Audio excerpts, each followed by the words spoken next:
In today's episode, we're talking about operations and guest experience. From Engagement, I'm David Millay, and this is Flip the Switch.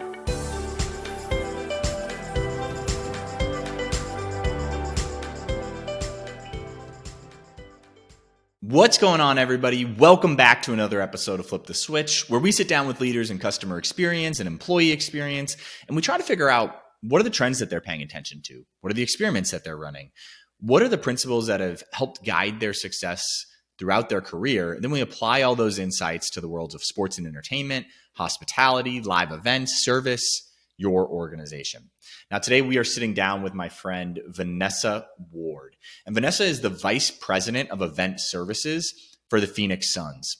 So I've known her since before this role. I knew her back when she was with the Chicago Cubs, where she was the Director of Guest and Associate Experience.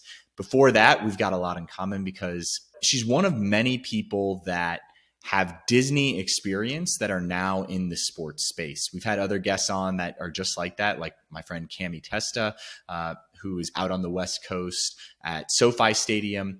And you're going to see more and more of that as we go on throughout these episodes. Now, that background in Disney that has translated to sports means that she's gained a lot of really cool principles and insights from her different stops that she's now bringing to the Suns. When you think about Disney and the Cubs combined, it's really two iconic traditional organizations that have had to modernize and evolve to get with the times and to be able to be relevant for fans today. Now take that with the Suns for Vanessa, and it's all about relevancy with today's people and today's culture. So I'm excited to dive into this episode with Vanessa to talk about lessons learned throughout her career with Disney and the Cubs and how she's applying that to the Suns, and especially from an operations and a leading people on the front lines perspective. We're going to get really strategic, really tactical in this episode. So if you're an operations leader, this episode's for you. Without further ado, let's jump into this episode with Vanessa Ward. Vanessa, welcome to the show. Hi, thanks for having me. I am super hyped to have you here. I know with our shared background of sports and Disney, we're going to have a lot of fun things to talk about. But let's start us off. I mean, hey, congrats on the new role at the Suns. Huge. Thank you. So give our listeners a little bit of an idea of what you're doing with the Suns right now and kind of where your focus area is. Sure. So right at 5 months here in Phoenix, I oversee our guest services, traffic support and parking team, and security services team with a little bit of VIP premium operations thrown in there as well. So my role is new, and I was brought in to kind of bring all those teams together and really look at the end-to-end guest experience for all our events here. Cool. So I know we are going to draw on, as you do in your day-to-day role, on all of your past experiences. So let's connect those a little bit here. So like really, I mean, throughout your career, you've had a number of unique roles, all in this guest experience umbrella, talking about like My Magic Plus at Disney, to the guest experience center there. Then with the Cubs, kind of overseeing associate and guest experience, now your current role. Let's maybe start with Disney. Can you point to any specific projects or stories from those Disney days that really change how you view guest experience today?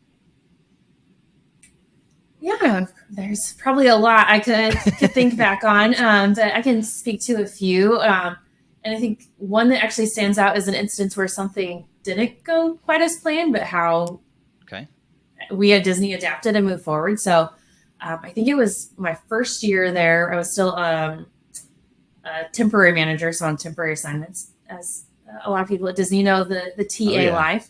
And we rolled out the new property management system at the time.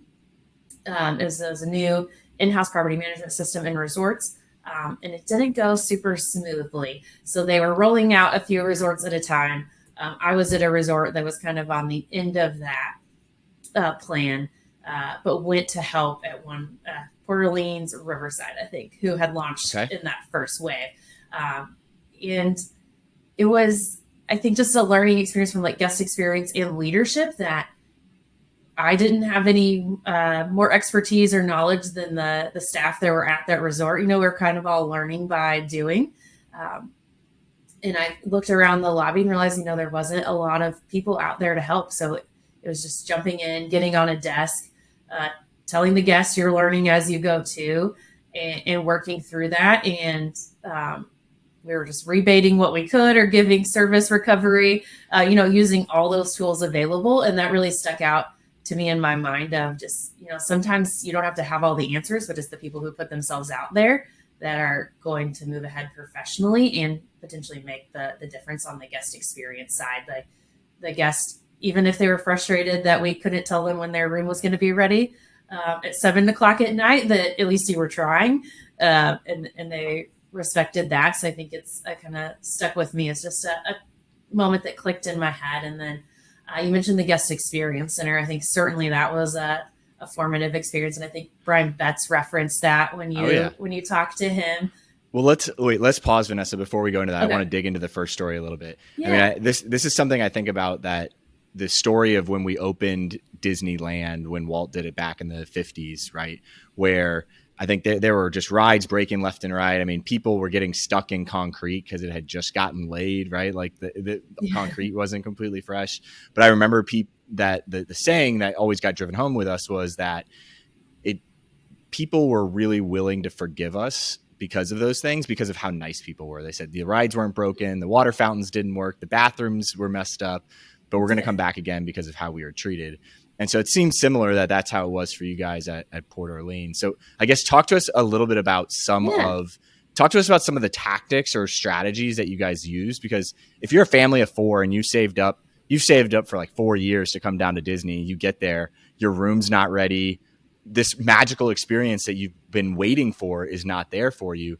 I mean, what were some of the specific interactions that you remember, and like what were the tools and tactics you used to kind of conflict resolution almost? Yeah, and I didn't even work at Riverside. I worked at a different resort, so I'm like also not 100% familiar with the property. I remember I was giving back a lot of Disney dining credits. And you know, that's still in the same system. So you're not 100% sure that what you're doing is working there either, but you're like, I think I'm giving you extra meal credits, taking people's name and number and giving them your card. And at least you're a person they can reach and not running through the Disney phone line, or having to call the operator. You know, in extreme cases, people were definitely invited back for some vacation do-overs.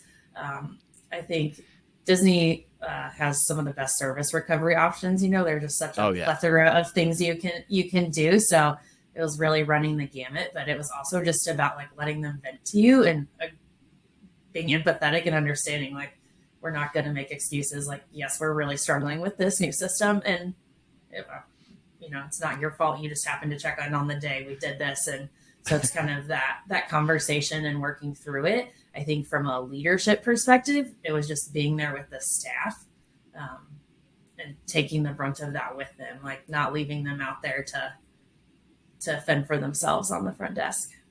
All right, so I just heard 5 totally different things for service recovery that if you're like, these are like real strategies that anybody listening to this can apply, right? The first thing that I heard, I'm going to work backwards and try to remember all these.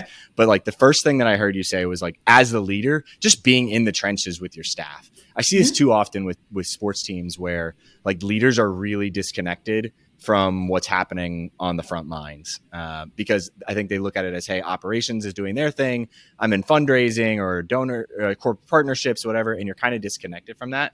But sometimes it's all hands on deck, and like it means a lot to your team if you're in the trenches with them. So that was that was the first thing that I've seen, and we can come back to that concept as well. The next thing I heard was just like hearing them and like emphasize, like being there, listening, empathizing with them, saying it's not your fault, you just happened to come on the day that it was down, because a lot of times upset fans just want to vent, right? Some other things around service recovery tools. I heard you saying we were giving out dining credits, right? So there's like, what are your tools that you're equipping your team to actually go out and, like, if you didn't have those tools, you would have been screwed. Like, it's great. It's great that you were in it with the trenches. It's great that you were listening. But if you didn't have some of those recovery tools to actually resolve an issue, I feel like you would have been probably like up a creek without a paddle. Yeah. So again, having some of those options to give dining. I think one of the things that you did that you mentioned was you said, "Hey, here's my card," connecting them with a real person. Like that's a Mm-hmm. huge thing too. Not just like the organization's going to get back to you, letting them know that like, "Hey, you have a line here. If you need anything else, like I got your back." Yeah. I'm forgetting what the last one was, but y'all had so many different actual tools to apply, and I think that's the big takeaway for me is like make sure you're giving your people actual tools and things that they can lean on when stuff inevitably hits the fan. Yeah, exactly. And I think having a variety in your toolkit, from low cost to very high cost, you want to have that spectrum of different options and kind of educate yourself and your staff on matching those to the right occasions. That's huge. So before we get into the guest experience center, let's dig in a little bit on this because Okay. you said this is like a formative thing for how you view customer experience going forward. Yeah. So how have you adapted some of those? Like, let's talk about service recovery specifically. How have you adapted some of that to whether it be with the Cubs or what you're doing now with the Suns? Yeah, I think it translates the same from different lines of business, hotels, resorts to sports. Mm-hmm. It's a little bit different in sports because in hotels you might see that guest 5 days in a row. Here you could see the multiple games, but it's more of an instantaneous thing. Something we had at the Cubs that we've talked about, and I'd love to get started here, was like a food and beverage kind of VIP card that certain frontline employees could have, so that if you need to go grab a hot dog for someone or a beer, it's not a hassle. You don't need managerial approval. You can go to a stand and kind of swipe this special card and do that. Swag goes a long way, and like giftable or little gifts and giveaways in sports is huge. I think same as Disney, everyone loves Disney merchandise. But here, if you can find some bobbleheads or free T-shirts or rally towels and drop off a little goodie bag, both in the Cubs and here, that's a really popular one for guests. And then, you depending on the event, you may have tickets as your kind of high end option of if the experience is not repairable or salvageable during that event. Leveraging tickets or those other kind of ways to invite someone back and have a redo. Yeah. The food one is really interesting to me because I think a lot of people hear that and they're like, that's complicated. We got to go through our third-party vendor for that. And in reality, you're probably already doing something where like especially for us, where we spend a lot of time working with college athletic departments, where they're already giving some type of meal voucher to employees or to the frontline staff to use during the game. And what we found with one of our clients this last year is we implemented this sort of process with them, and that we had people coming up to us after the training and they were like, "Hey, we already have this program." So there was some confusion there, but they didn't have the program. It was that you just had nice ushers that cared a lot about the fans that were using their own meal tickets for service recovery, and it's like that's huge. But also, like, let's add a little bit more on there and like make this an official program. But to your point, I mean, it goes something like that is little. It's probably not as hard as you think it is, and it goes a long way for the fan. Yeah, exactly. Well, those are great. Well, let's move to the guest experience center. We cut us off. Let's talk about how your experience working with the guest experience center at Walt Disney World has kind of shaped your view on customer experience. Yeah, that was just a really cool project to be a part of, starting from a team of like 4 of us, 4 or 5 proof of concept to a full blown like 20-person team and feature animation behind Disney's Hollywood Studios. So just a really cool kind of setup there. But that was very unique in just the way we use guest data and you viewed a guest experience. And I'm, don't have an analytical background by, education or trade, something I was fortunate to learn along the way and have some really good teachers at Disney. But I think the kind of 2 takeaways for me were the power of being proactive and influencing the guest experience and resolving issues before they happen, which was really how we justified that whole team, was that we were proactively resolving issues before they happened. And then personalization, where we started to get at the end, but before I left the team and moved to the Cubs, was starting to predict what guests would like based on guest data and other things we knew about them. which I think is, if anyone's been to Disney recently, they have the Genie app, and a lot of that is now focused on suggestions and predictions of what guests like you like to do. I guess similar to how Amazon knows what you shop for and serves up everything related.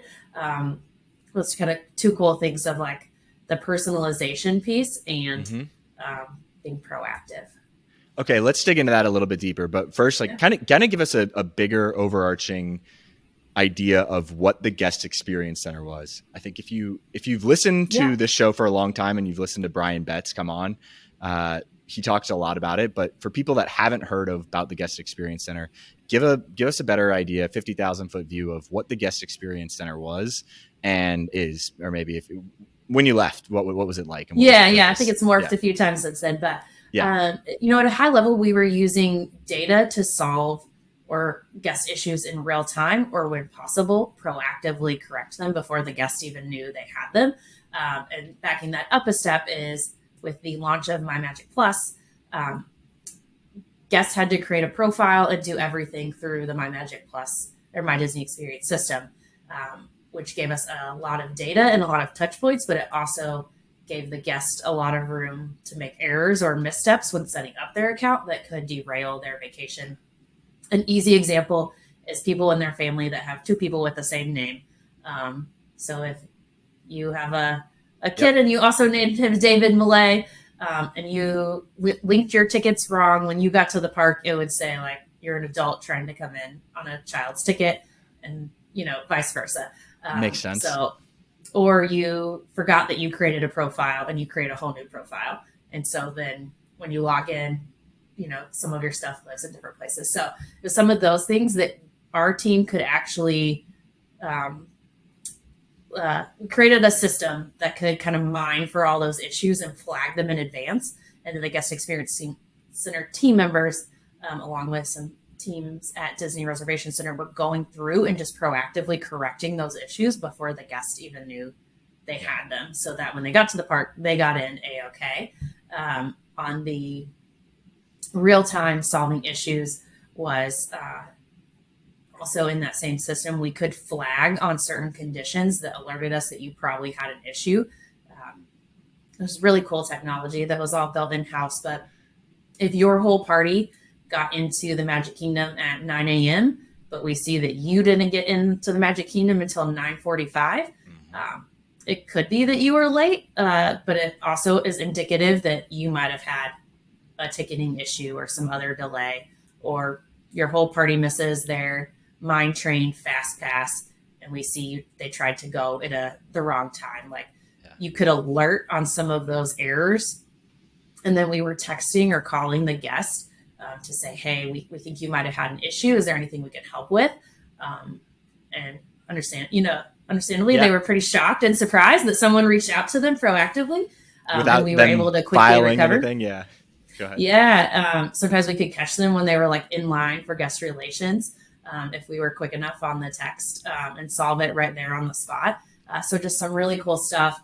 And we saw really high satisfaction scores after that. So if we caught it before or we caught it quickly, we were driving some real change in those survey scores. So let's dig into that in the specific metrics. So one of the comments that you said was that you guys grew from a team of 4 people to 20 people, and a lot of that was around proactively preventing problems.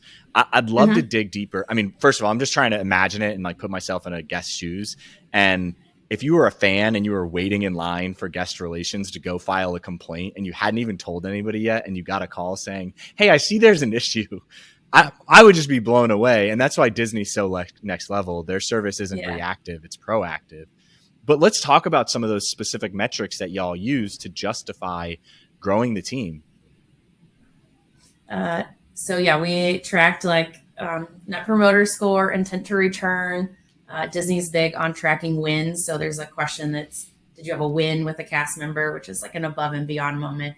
And so we would see on the ones that had a problem and we resolved it to compare to people who had a problem and we didn't resolve it, whether we couldn't get a hold of them or didn't answer. We saw increases, some statistically significant increases in their intent to return, likelihood to recommend, number of wins. There's some dollar values that Disney assigns to, intent to return and future guests. And we basically were able to justify paying for the team by saying, we can drive X% increase in some of these metrics by resolving issues like this. Okay. Let's dig in here as far as you are comfortable. Okay. This is something that I feel like from our work that we see a lot of teams, a lot of teams completely skimp out on the metrics part. They might do a survey, but it's not necessarily informing decision making. The next step of that is saying, okay, we actually are tracking scores time over time, and it does impact, or game after game, season after season, and we are debriefing around those survey or data points, and we are making improvements to the operation. The next level that I've not seen any team get to yet is assigning a dollar amount to an increase in those scores. So maybe talk to us about what you've seen in the industry as it relates to assigning a dollar amount to specific metric increases. Have you seen that? Are you and your peers talking about it? Tell us a little bit about that. I have not seen that outside of Disney, and I don't remember off the top of my head, like what 5% equaled at Disney, other than like the kind of standard that it's, much easier to retain a customer than the cost to get a new one. I do know, I think at peak capacity, the guest experience center was running like a $2 million operation. So we were covering all of that, which was pretty cool. Haven't seen anyone get to that here. And, candidly here at the Suns, they didn't have any baseline data when I got here. A lot of their past surveying had been focused more on like the partner side or kind of some of those analytics of like marketing and partnership. And then the NBA does a survey, an annual survey focused on members, but that's more of a kind of an overall experience. It's not a per game. It's at this point in time kind of satisfaction with the overall. So I think that certainly would be something interesting to get to in terms of like KPIs that I focus on. Right now we just launched surveys in mid-December. So we're doing some internal that our team built themselves using Qualtrics. Yeah. And that's like the very brief, take the QR code during the game. Like, let's just get some base level data of satisfaction levels. I like satisfaction levels because that's something we can control, right? How satisfied were you with your entry experience, the cleanliness of the venue, your staff friendliness. And I think we're asking about game entertainment as well. So all things that we as operators can control outside of ticket prices, food and beverage prices, outcome of the game, team performance. So we focus on some of those controllables right now. I'm for that, and we could have a whole discussion on this around sports and like net promoter score versus customer satisfaction. But I'm with you. I think satisfaction is a better way to measure within sports because there's so many variables that do impact customer experience that are outside of your team's control. Like, did the team win or lose, to your point? And you have a lot of third parties. And so I think customer satisfaction is probably a better score to focus on. If you're getting started on this and you're listening to this and you're like, there's so many metrics, where do I start? I'd start with that one. I don't know. What advice would you give to the listeners around that? If people are kind of rudimentary in their metrics around customer experience, where would you recommend people start? Yeah, I think I would probably go with just those kind of basic ones within your scope, like entry experience, because typically the entries are pitch points at most venues. So how are guests flowing into your building?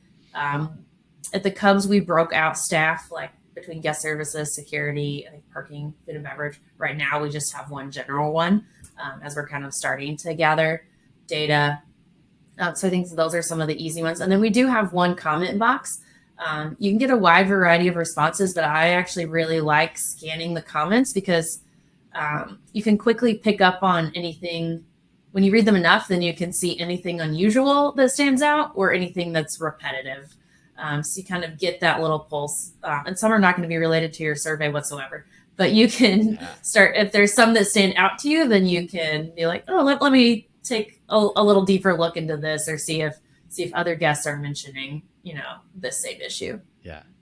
I think the open-ended, we're going down such a rabbit hole, but it's okay. I think the open-ended questions on surveys scare a lot of people because they see a lot of the data, and so much of it is like, oh, this person should have got more playing time, or I hate the coach. And I think as a result, it turns a lot of leaders off of that, off of looking at looking at that data. But it's really important. You can get some really good nuggets out of it.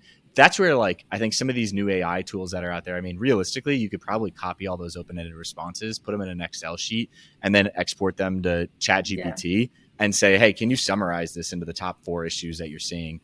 Or if you want to go another level, like you guys are working with Qualtrics right now, I think their FanXM program is really cool. If you haven't looked at that yet, super cool. Little on the pricey side, but worth it if you're now starting to tie metrics to dollars. Yeah. All right, cool. Let's move topics here. I want to move to the Cubs. So we've talked about it a little bit, but we gave 2 great Disney stories that have kind of shaped your view on things. But the Cubs is a totally different ballgame, right? Really similar in terms of really a lot of tradition, a lot of history there, but they're making a lot of new innovative moves. So talk to us about how some of your learnings from the Cubs have shaped your view on customer experience today. Yeah. So I think one thing people ask me a lot is like the difference between going from Disney to sports. And I think at its core, the guest service is not that much different, which I'm sure other folks talk about on here, right? It's understanding guest expectations and how to meet or exceed them, and then recovering when you fall short. I think the difference is the timing and the cadence, right? That at Disney, it's 24/7, 365, like you're in a rhythm, you're in a routine. Baseball, you have those longer homestands, but you also can have some longer breaks. So it's how do you keeping your staff engaged and that service level high 81 plus times a year when most staff are working maybe 50, 60 games, and you don't have, the same touch points with every staff to teach them everything every game. So that was certainly like a learning and adjustment for me, which I think then kind of evolved into that employee experience piece that I had on there as well, of like, it's not just the focused on the guest experience, but it's the employee experience, and how do we keep part-time seasonal staff engaged and performing at a high level on a seasonal basis. It is so funny that you say that, because I mean that's where we've been focusing really heavily the last 12 months since coming out of the pandemic. Because I think, to your point, that is what every operations leader is struggling with the most. It's like, forget having our people smile. Like I'm just trying to get them to come back and work another game, and that is a big issue. So that's where we've been focusing a lot. So I'm curious, like obviously baseball to basketball, different number of events, but you guys are at a venue now, so you probably are doing events year round. What have been some of the what are some of the strategies you've been using to create deeper engagement with your employees that are ultimately responsible for creating that end customer experience? I think we're just starting to get there. So I mentioned at the beginning that, these departments I oversee were all kind of functioning separately. So my goal is really to start to think of them all as one group. So a lot of my efforts have been on like employee engagement across all the groups. So we're just this week getting ready to send out like the first employee newsletter that will go to all part-time staff in my departments, which is just the kind of fun high level stuff. Yeah. We always used one at the Cubs, and I really enjoyed it. And that was something even during the pandemic, the team was able to keep going as just like a touch point with the staff when they weren't working. Our first one has some photos for the 30th anniversary that we just celebrated of the 92-93 team, a little upcoming events calendar, MVP shout outs, which is our recognition tool for frontline staff.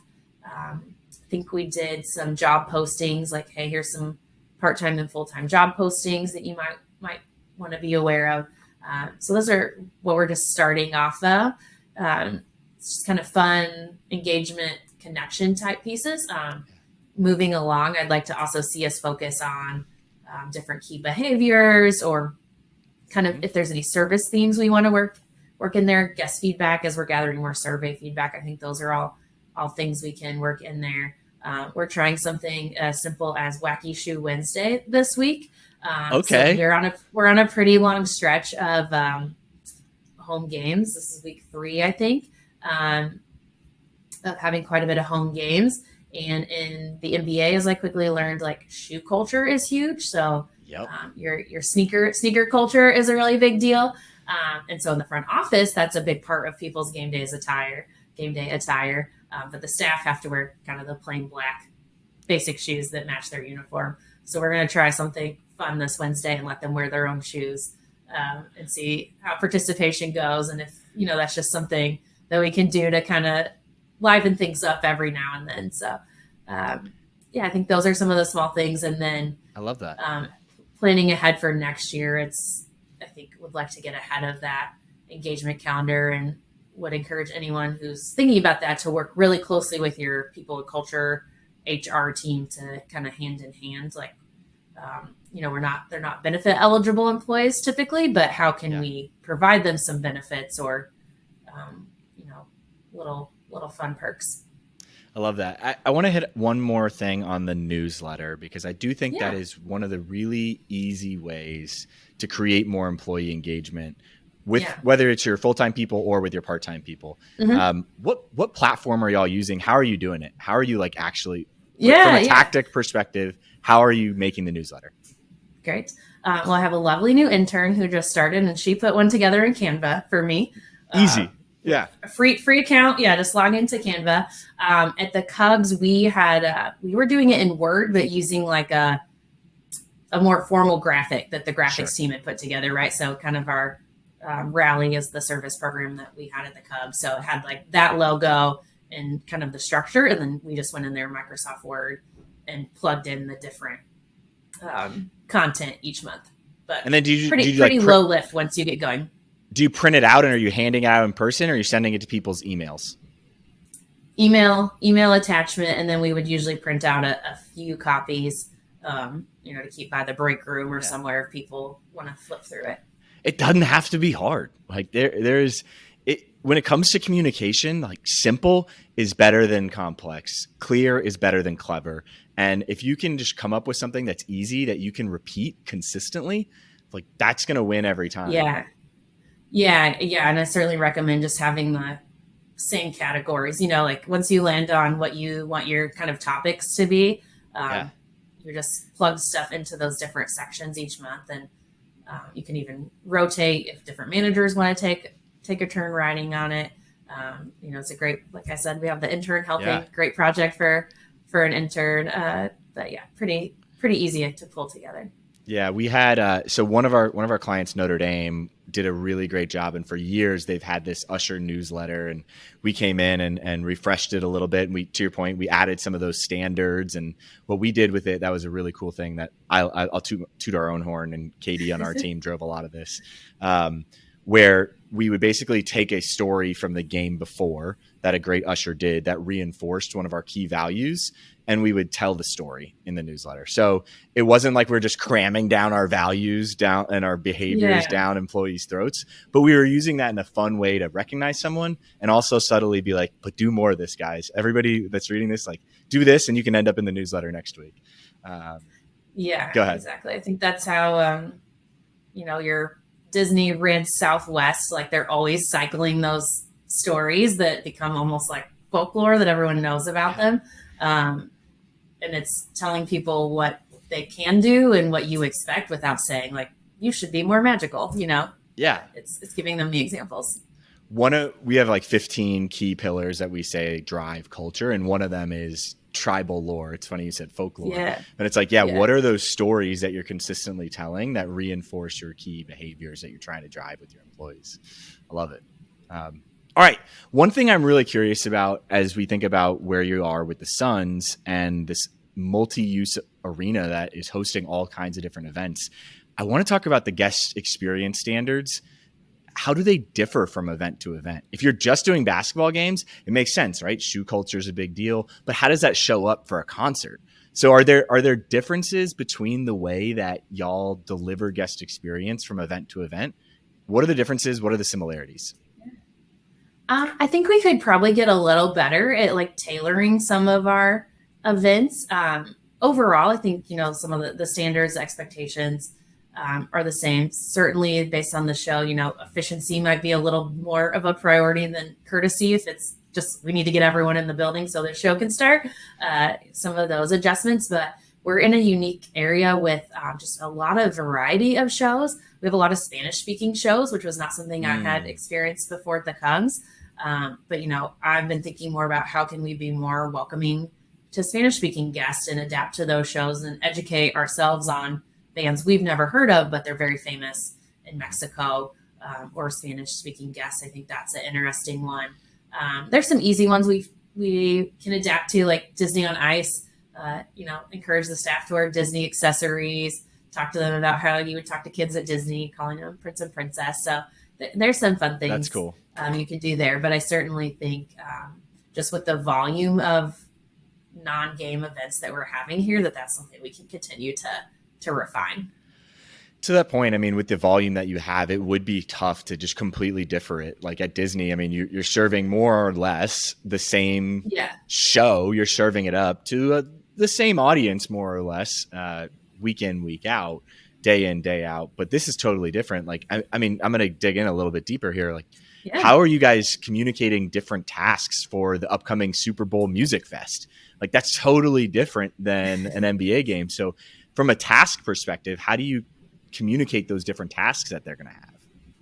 Yeah, we just had a walk for that today, and that is a lot. It's 3 nights of concerts, 2 different artists each day. So you're basically adjusting to almost 6 different artists in the course of 3 days. We're using activating spaces in our arena that we don't normally activate on show days. So there's a lot of moving parts. So this one we are going to get ahead of with some more advanced meetings and training with our staff than we normally would have. Usually on a concert day, you just have this, maybe you have your team captains, supervisory staff come in a little earlier. So you have some buffer time to get settled, go over any questions. A lot of the floor staff will come in and walk the floor. So they have a feel for the space that day. But it's not, requiring too much. But this one is, packets of information and emails flying everywhere of like all these different things. So we're going to take some time this week to hopefully grab them before one of our game on Wednesday, or have them, get on a call next week, so that the first time the team captains are seeing this information isn't right before the shows next week. And we're hosting opening night on Monday as well. So NFL opening night, it was their media night. And that's a entirely different animal because the NFL is kind of running that. So it's NFL's clear bag policy and their accreditation policies and all of that. So you're really adapting to a lot of different events in 1 week. And going back to the employee engagement piece, we're actively planning some fun things around all of that, because we know it's asking a lot of our full-time and part-time staff just in terms of hours, but also things they're going to have to adapt to that week that's kind of outside of their normal job scope. So we're really focused on that. But also we think people want to work because it's gonna be fun, and you get to show off our arena on one of the biggest stages. So it's an honor to host it as well. Okay, couple super technical questions for you. Yeah. One, so is it mainly then team captains that are made aware of changes, and then they're supposed to trickle it down to them? Or is it all staff that's getting made aware? Like, let's say a clear bag policy change happens. That one would probably trickle down through, most are going to trickle down through team captains, because we're briefing with them before the games. Some things will go out more broadly. They do have a kind of weekly Monday email that goes out from guest services, and then the other departments pick and choose which pieces are relevant to their staff and forward those out too. So that's something we've kind of been working on, just on like a weekly. That's one's a little more operational in terms of like parking, uniforms, any event changes on that, but working on that. But yeah, a lot of the information is disseminated through the team captains to then go back and brief the staff in their area. Got it. All right. One more question on this, and then I want to switch over to something near and dear in your heart from the Cubs days. But before we get there, one thing that we've been working a lot with teams on, and this concept of know before you go. So when there are some of these big changes, one of the most effective ways, and Disney did such a great job of this, was you would get a lot of communication ahead of time of like, hey, before you load up the car to come, here's what you need to know.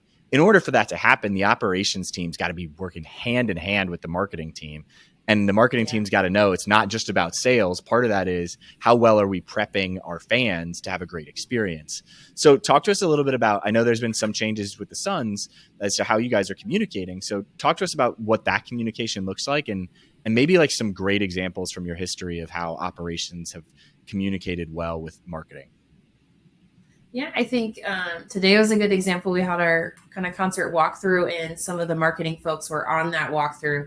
And at certain points would be like, as a fan, what would you want to tell me, like, about parking? You know, like, what do we want to communicate about parking in this email? So they send the know before you go emails, as well as we have our own, we have a Footprint Center social media separate from, you know, like the Suns team account. So we can push, you know, any venue specific updates or reminders via the Footprint Center. So we'll collaborate on that of anything like specific we want to highlight. So like obviously clear bags for Mondays is a big change from our normal venue policy. So we've asked to hit that in a few different ways. I think from my time at the Cubs, we just having regular meetings with your marketing or comms or who's ever owning the website, and the know before you go emails is really important. So we were always preseason doing the kind of annual review, like everyone in a room, let's go through the website and make sure it's accurate. And then some touch points throughout the year to say, is everything in this email still accurate that we're sending our guest? And would you like to change anything based on feedback you're getting? So I think just maintaining that regular kind of open door communication is important. There's a specific tactic that you just mentioned that I loved, which is I've sat in a lot of meetings between marketing and operations as just a consultant where we're helping improve customer experience.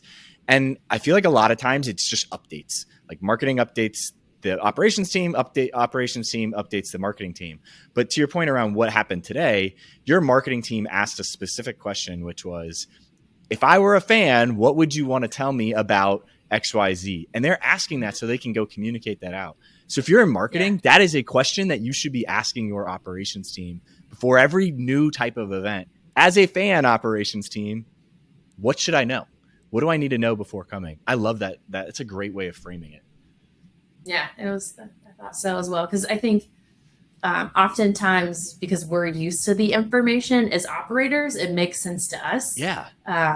But because especially I think of like bag policies. Bag policies are confusing and they vary from venue to venue. So it's like, everyone is like 14 by 6, but what does that mean? But it's not a backpack, but it can have one pocket. They're just all over the place. So like to us, that might make sense on what comes in, but you need someone from the outside to be like, help me explain this to a guest. Like as a guest, help me interpret this. What should they know? I think that's where like the marketing partner or marketing and communications relationship is really important. Huge. All right. I want to talk about your time with the Cubs a little bit. I know we've talked about it throughout, but you created a couple of different programs there. And one is around Wrigley Field's premium spaces. So you developed a premium services team, a team that really built a lot of close relationships with fans, and to the point where like they were mailing Christmas gifts to the office. Yeah. So you talk to us a little bit about that. Yeah. Yes. So love the premium team at Wrigley. I think we were in a unique position where we opened 3 new clubs and a renovated suite level within a span of 2 years. So for anyone who wasn't familiar with Wrigley or hadn't been there in a while, we had like no true premium spaces. So we had a couple people who worked on the suite level.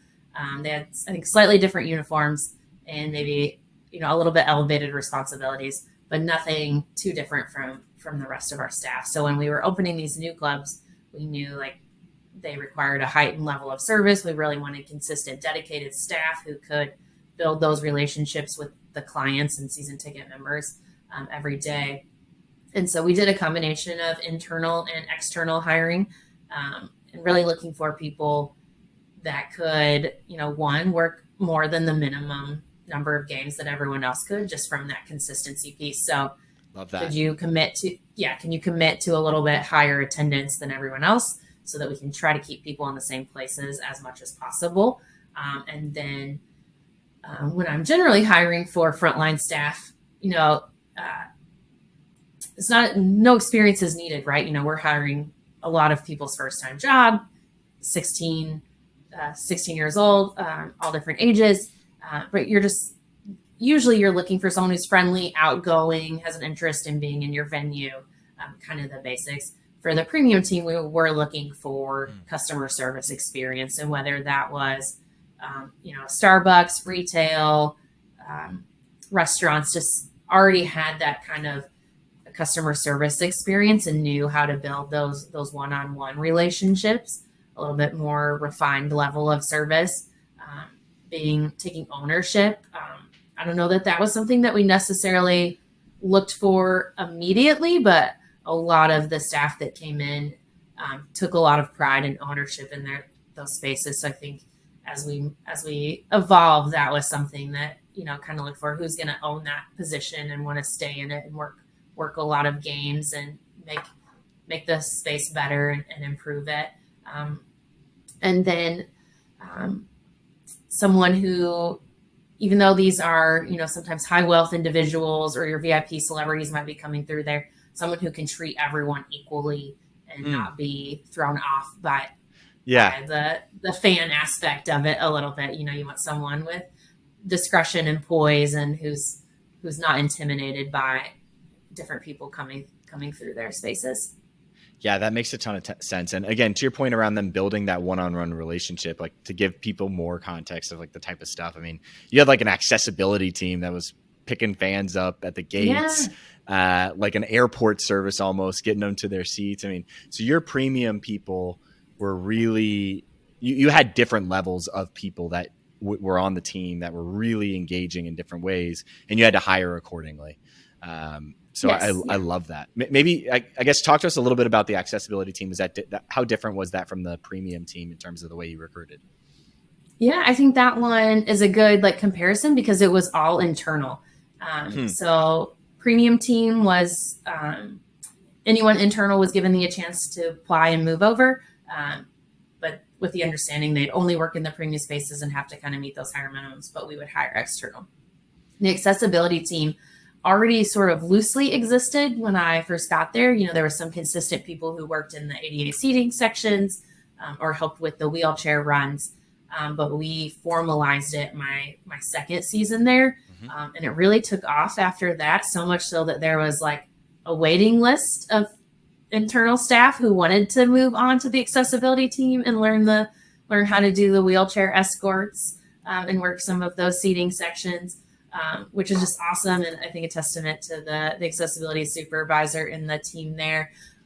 But I would say, go ahead. I was going to ask. I was going to say, like, that's normally not a role that I would think would have a waiting list. No, and I was going to ask, like, why, how, and why did it have a waiting list? But you said as a testament to the lead supervisor that was there. Yeah, we had a great accessibility supervisor, Chuck. He's still there, and I think he was able to just focus on that. So there was a lot of like one-on-one relationship building between him and some of the guests, between him and the staff and the guests. And then I think formalizing the program and empowering them and kind of giving them, nothing was really different about their day-to-day job. They're still hired as guest services ambassadors, wore the same uniform. We did give them some extra training and resources to just be more educated on accessibility topics and make sure they were comfortable.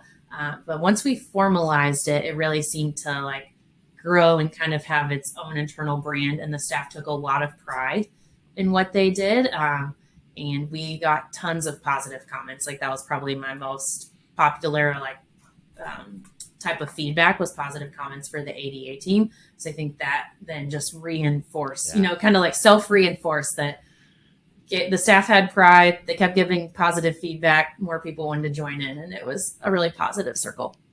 All right. A couple more questions here before we head out. I know our time is limited here. So From an ongoing training perspective, what are some of the things that you've employed that you've found successful? Because we've talked about this as a recurring theme throughout the podcast, that at Disney, you got reps in every day.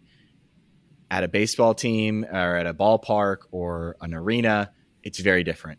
So what approaches have you used to reinforce training throughout the season? I wouldn't say that I've perfected this yet because it's just always hard, right? The seasons just move so fast. You can plan ahead and like have a date saved on the calendar and something comes up and it gets moved. Yeah. I think if you say like least effort, lowest lift end, at least having monthly all staff briefings is really important to me. At the Cubs, we varied. We had them all the time when I first started. Then we kind of varied based on feedback and the supervisors wanting to get some briefing time too. But at least once a homestand, all staff that were meeting for a pregame briefing, hearing from someone on the leadership team. I started that here. When you say someone from the leadership team, like who are you? Like what level are you talking about? It could be from the managers up to like vice presidents or bringing in guest speakers. I would usually try to get the SVP in front of them. The team president dropped by once a year when we could get him on the calendar. So kind of making a mix there. And then here I've brought once a month team huddles. So it's with our start times, we have to do 2 different ones to get everyone through, but just trying to give them a few updates. Also bring in a guest speaker real quick, just kind of share information so they're getting it directly from a leader. I think what I love to do long term is pre-plan some of those service or training touch points. We don't have an online learning system here yet, but that's certainly something I want to explore because I think as that becomes more prevalent, there's a lot of ways to record a video and get it out to your teams or find a cool online class just to keep it regular. And understandably, a lot of the focus is on sun season here, but we're operating year round. So you have to keep that energy and that information fresh year round.